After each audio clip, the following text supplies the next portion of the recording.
Hey everybody, HeadspaceConnections back with another video. We're going to be continuing our alter roles and functions series, but this time we're going to be talking about object alters.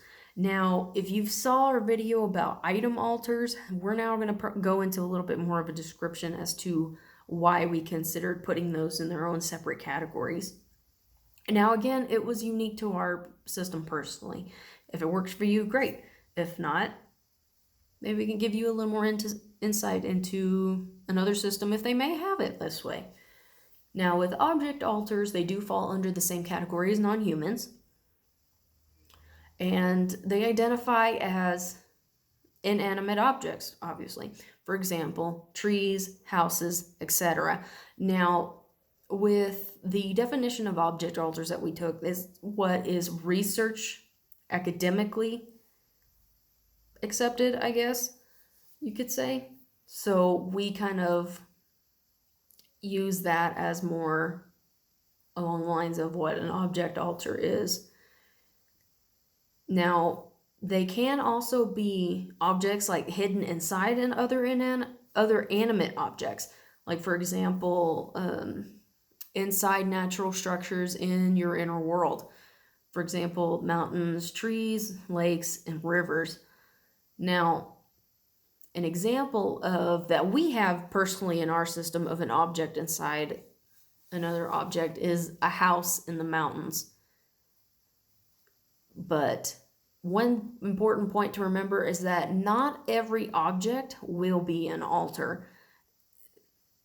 It's kind of a feel about them, because we have objects that aren't alive, so to speak. They don't feel like actual alters. They're kind of just special items or objects that were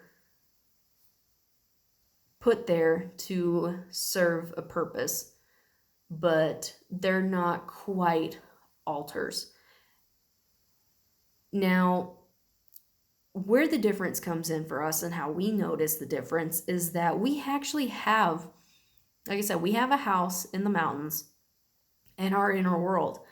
But the house is alive, and she is what we would consider to be an object alter, because it's not really something you can carry like an item.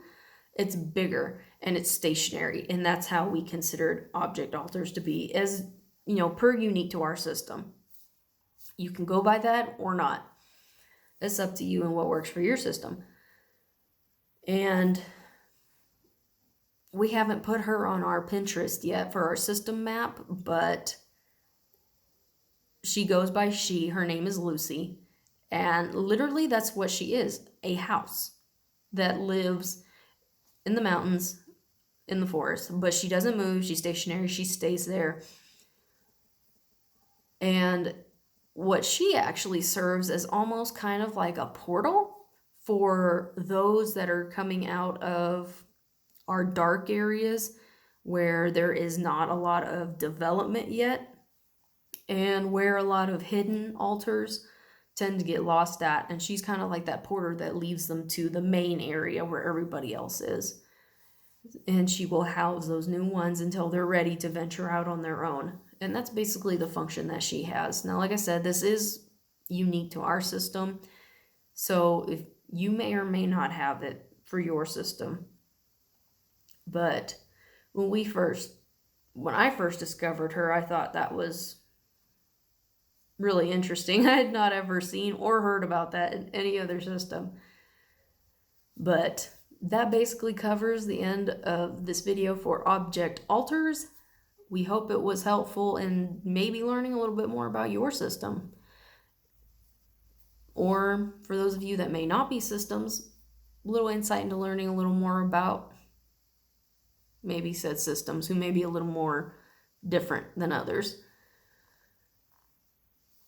Anyway, that's the end of the video. We hope to see you guys for the next one. We'll see you next time. Bye.